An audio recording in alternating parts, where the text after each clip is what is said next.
"You're not our real father," Emma shouted, her voice shaking the quiet living room. "Stop pretending you care." Lily, my younger daughter, stood beside her, arms crossed, nodding. I gripped the arms of my old chair, feeling their words hit like sharp knives. After raising them alone for 20 years, this was the pain I never expected. "I'm Daniel. I wanted to say, I've been your father since you were little. I changed your diapers, helped you with homework, stayed up when you were sick. But none of that mattered now."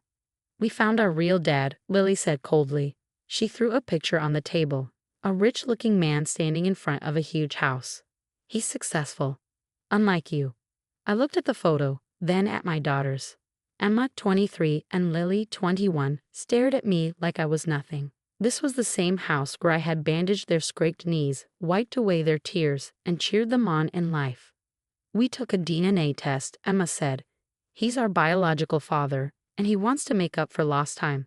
He can give us what you never could." I thought about the old box in the attic, full of letters, photos, and secrets I'd kept to protect them. But now wasn't the time to reveal the truth. "If that's what you believe," I said calmly, standing up, "I won't stop you." "That's it," Lily snapped. "You're not even going to fight for us? You can't fight for people who have already made up their minds," I answered. Emma grabbed her bag.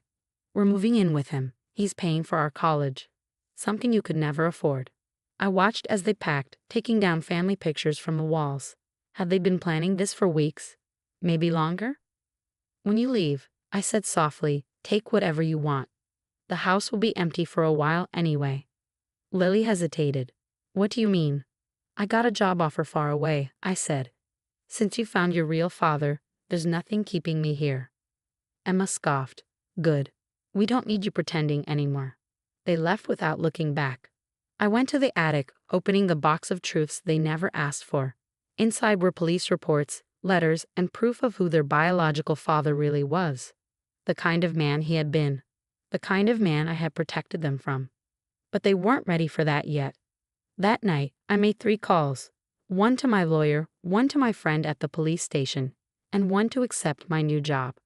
My daughters would learn the truth someday. Maybe not now, maybe not soon, but eventually.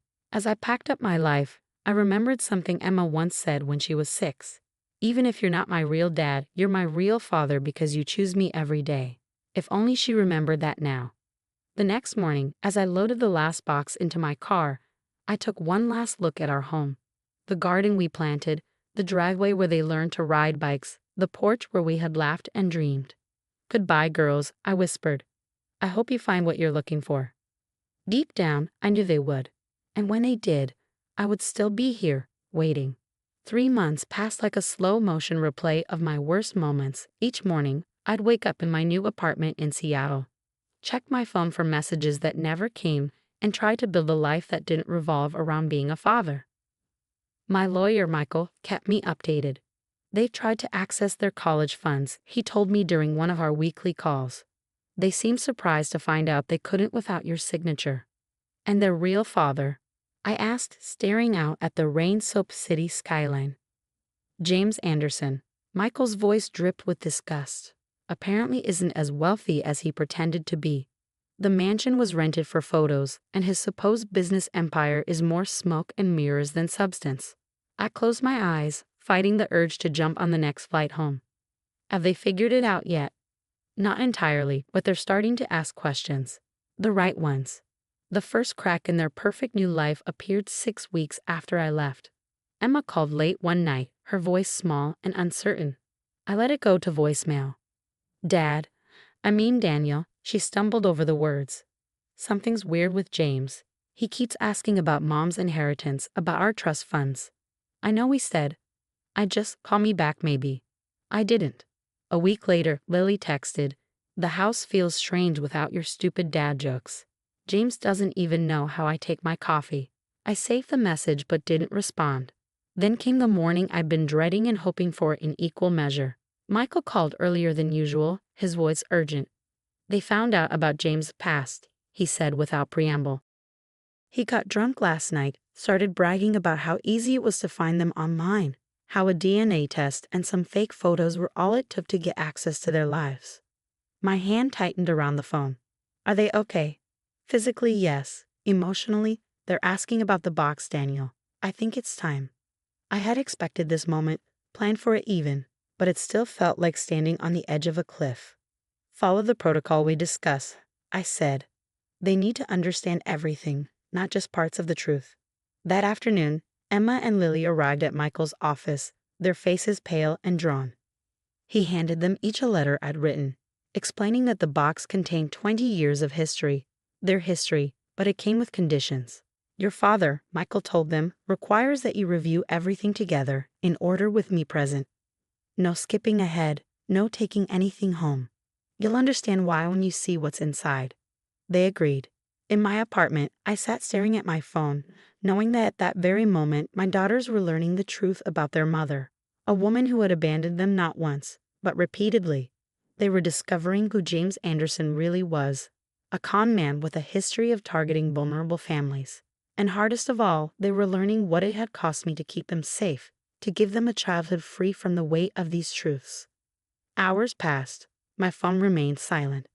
Then, just as the Seattle sunset painted my windows in shades of orange and pink, a text arrived from Michael. They know everything now. Ball's in their court. I walked out onto my small balcony, remembering all the times I'd wanted to tell them the truth.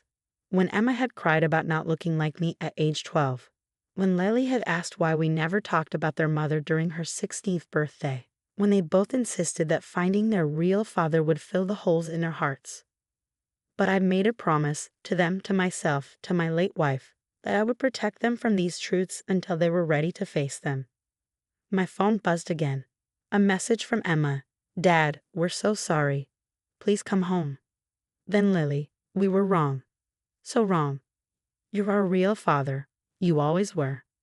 I let the tears fall freely now, 20 years of protected secrets finally finding their way into the light. But I didn't respond immediately. They needed time to process, to understand, to really grasp what it meant to choose family over biology. Instead, I sent a simple text to Michael. Take care of my girls. They know where to find me when they're ready. Because sometimes being a father means waiting for your children to find their way back to you, even when every instinct screams to run to them first. The rain started falling as night settled over Seattle. But for the first time in 3 months, I felt something like peace. They knew the truth now, all of it. The rest was up to them. I went inside, made a cup of coffee, and sat down to write one more letter, not of explanation or defense, but of forgiveness. Because that's what real fathers do. 2 weeks later, I was organizing my small home office when the doorbell rang. My heart skipped a beat. I knew who it would be before I even opened the door. There they stood, Emma and Lily, their eyes red from crying, clutching the photo albums I'd left behind. For a moment, none of us spoke. Then Emma stepped forward, her voice breaking. You kept every single drawing we ever made, she said, holding up a faded piece of paper with a child's scrawl. Even the ugly ones. They were never ugly to me, I replied softly. Lily launched herself into my arms, sobbing. We were so stupid, Dad, so incredibly stupid. I held her tight, opening my other arm for Emma, who hesitated only a second before joining our embrace. For a long moment, we just stood there, letting years of hurt and misunderstanding wash away with their tears. Inside, they settled on my couch, looking around at my modest apartment. Their eyes landed on the wall where I'd hung their photos, not just the perfect family portraits, but the messy, real moments. Lily with cake all over her face on her 5th birthday. Emma asleep on my shoulder during a camping trip, both of them covered in mud after we tried to plant a garden in the rain. You didn't have to protect us from the truth, Emma said finally. About Mom, about everything. Yes, I did, I replied, sitting across from them. You needed to grow up feeling loved, not abandoned. You needed to believe in family and trust in the good things. The truth could wait until you were ready to understand it. But we hurt you, Lily whispered. We said such awful things. I leaned forward, taking their hands in mine. Do you remember what I always told you about family?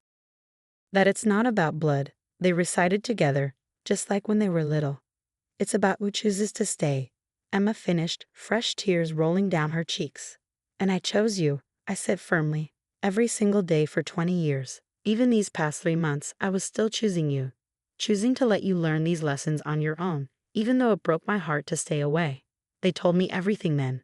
About how James's true nature emerged once the initial excitement wore off. How he'd started asking about money, making excuses about his supposed wealth being tied up in investments. How he'd gotten angry when they couldn't access their college funds. But the worst part, Lily said, was realizing that he didn't know us at all. He didn't know that I'm allergic to strawberries, or that Emma needs complete silence to study, or that we both hate cilantro. He never asked about our lives, Emma added.